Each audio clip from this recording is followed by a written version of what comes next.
Madame, Monsieur, bonsoir et toutes nos excuses pour ces quelques soucis techniques. Militants et sympathisants du parti UNIR, Union pour la République, étaient ce matin dans les rues de Lomé, appuyés par des organisations proches. Une marche politique en soutien aux institutions de la République. Pour les militants et sympathisants du parti, c'est une fois encore l'occasion de prôner le respect des institutions de la République et des biens publics. Et c'est une marée humaine qui a sillonné les principales artères de la capitale pour chuter à la plage en face de l'ancienne présidence de la République. Ramdan Bassina, Aimé Abalo.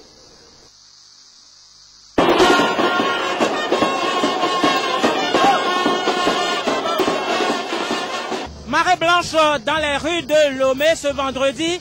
Le peuple, c'est aussi nous et nous avons choisi Faure Gnassingbé. Touche pas ma constitution. La constitution, c'est sacré. Nul n'a le monopole de la rue. C'est par ces slogans que ces milliers de personnes ont défilé pour manifester leur soutien au président de la République, Faure Gnassingbé Gnassingbé.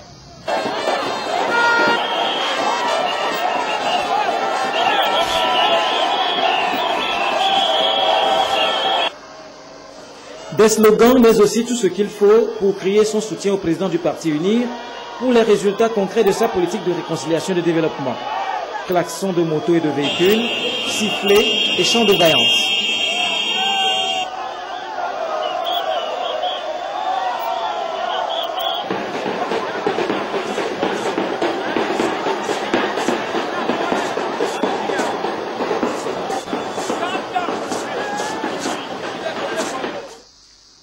Cette sortie massive illustre le respect que les militants et sympathisants du parti UNIR ont pour les institutions de la République. Qu'est-ce que vous voulez exprimer à travers cette marche? Non, mais un soutien massif aux institutions de la République. Un soutien inébranlable aux institutions de la République. Voilà ce que nous voulons dire. Tout ceci dans la paix, dans la non-violence. Nous voulons exprimer la vitalité de notre parti, sa légitimité populaire, et tout le soutien que la majorité du peuple lui apporte, à la politique du président de la République, qui est exprimée à travers sa vision et que soutient le parti UNIR. Nous apportons toujours un message de paix et de prospérité pour tout le monde et d'entente entre les fils de ce pays et puis de prospérité.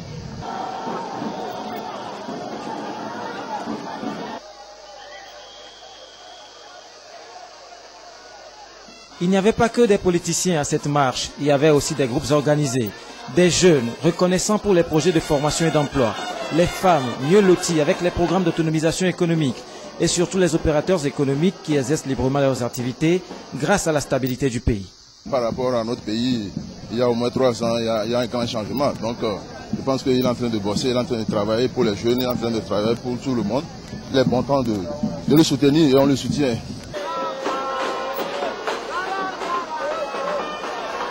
Après 2 heures de marche sur plus de 3 km, le cortège a jeté son dévolu sur la plage de Lomé, en face de l'ancien palais présidentiel. Des déclarations liminaires ont été lues. Nous sommes ici présents pour annoncer à la communauté nationale et internationale que son Excellence, M. Faure Gnassingbé, n'est pas contesté tant à l'intérieur qu'à l'extérieur de nos frontières. Il est détenteur de la légitimité nationale et républicaine et il l'assumera jusqu'au bout. Le président Faure n'est pas solitaire et sans aucun soutien populaire. Sa popularité ne souffre d'aucun doute avec la grande majorité de plus de 60% des Togolais à la présidentielle de 2010 et les législatives de 2013. Les militants et sympathisants de l'UNIR, ainsi que tous ceux qui partagent la vision et la politique d'apaisement, de réconciliation, de gouvernance démocratique et de promotion de développement durable du président Faure sont toujours et toujours derrière lui. Nous, forces vives de la nation togolaise, tenons encore une fois à exprimer à l'issue de notre marche pacifique à travers les artères de Lomé, notre soutien et notre adhésion totale à la politique de développement du président de la République, Faure Essozina Gnassingbé. Comment comprendre qu'un projet de loi rejeté par l'Assemblée nationale, expression de la souveraineté du peuple togolais, peut-il s'imposer par la force à ce même peuple togolais par certains individus? Alors même que l'un des protocoles additionnels de la CEDEAO dispose que des réformes substantielles de la loi électorale ne peuvent intervenir dans les 6 mois précédant les élections sans le consentement d'une majorité des acteurs politiques. Ne représentons-nous pas la majorité des acteurs politiques? Nous sommes venus dire non. Oui, un non massif au monopole de la rue, à la quête du pouvoir par la rue, à l'incivisme. Et un oui très fort et encore plus fort aux réformes du président Faure, au dialogue inclusif, à la quête du pouvoir par les urnes, à la citoyenneté, à la politique de paix, d'égalité et de développement. Au même moment se déroulait une autre marche organisée par l'opposition togolaise avec un objectif contraire, c'est-à-dire exprimer certaines contestations à la veille de la présidentielle de 2015. Les 2 manifestations ont été officiellement autorisées conformément aux normes démocratiques qui régissent le pays.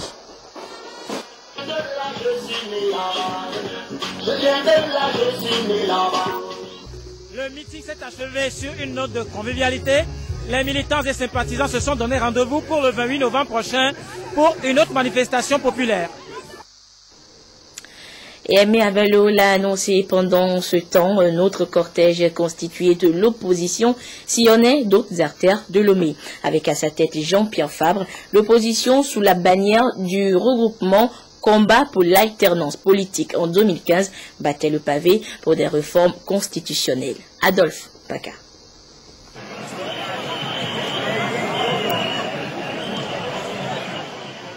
Une marche sur fond de réclamation à l'appel du combat pour l'alternance politique en 2015. Une coalition regroupant les partis politiques ANC, CDPA, MRC, NET, PDP, PSR Santé du Peuple et UDS qui demandent des réformes constitutionnelles et institutionnelles avant le scrutin présidentiel de 2015.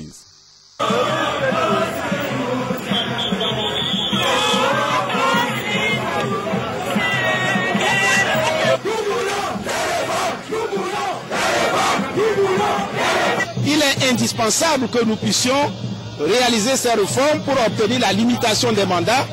Il est également indispensable que nous obtenions les 2 tours d'élection.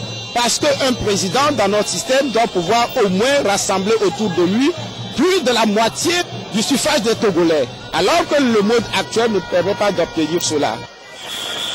Répondant à l'appel, les militants et sympathisants de la coalition CAP 2015 se sont mobilisés pour battre le pavé.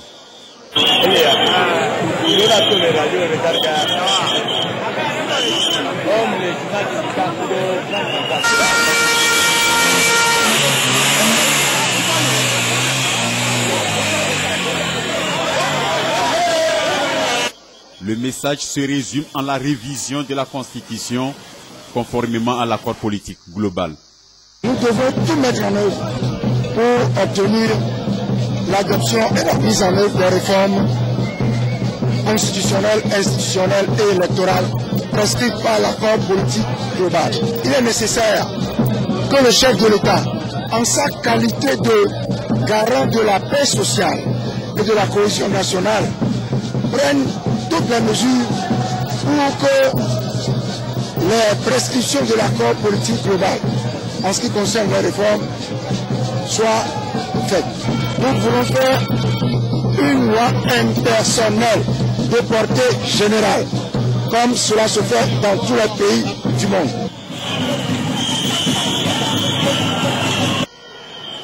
Les manifestants ont sillonné les artères de la ville de Lomé, passant par Bessimé, le boulevard Félix Houphouët-Boigny,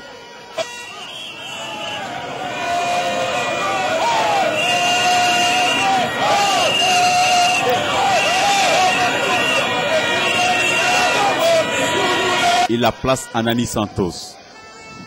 Mais au lieu de la direction du boulevard du Mono pour la chute à la plage, en face du ministère des Sports, ils ont pris la direction du palais des congrès de Lomé. Itinéraire non conforme à celui initialement prévu lors des échanges avec les autorités compétentes. Le dispositif sécuritaire étant mis en place, les manifestants ont été déroutés. Et parlant de cette marche du mouvement CAP sur 2015, les manifestants ont posé ce jour des actes d'incivisme et des actes qui sapent ainsi les efforts de développement du pays. Et les forces de sécurité, dans un élan patriotique, ont rétabli l'ordre et nettoyé les rues pour une fluidité de la circulation, comme on le voit donc sur ces images, ces actes d'incivisme posés ce vendredi. Vendredi donc de manifestation populaire cette journée à Lomé. Plusieurs mesures sécuritaires ont été prises au préalable par le gouvernement pour éviter tout désagrément à la population, comme la fermeture de toutes les écoles de la capitale par exemple. Mais quel a été l'impact de ces manifestations politiques sur les activités économiques des Loméens? Arnaud Kiliou est allé aux nouvelles. Regardez. L'appel de la majorité et de l'opposition à la marche ce 21 novembre n'a pas freiné le déroulement des activités économiques. Les magasins, marchés, supermarchés ont fonctionné normalement. Les rues de la capitale ont connu leur ambiance habituelle. Les deux marches n'ont donc pas empêché les Togolais de vaquer librement à leurs occupations. La vivacité de la démocratie au Togo a connu une parfaite illustration ce jour.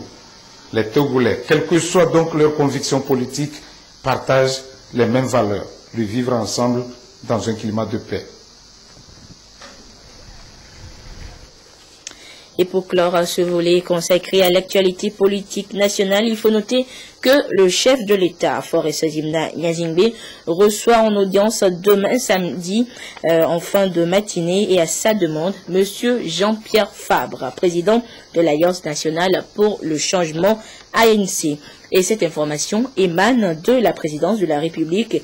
Et cette information qui émane donc de la présidence de la République précise que le chef de l'État a marqué son accord pour cette audience suite à un courrier qui lui a été adressé par M. Fabre il y a environ une semaine en vue de discuter des préoccupations relatives aux réformes constitutionnelles et institutionnelles.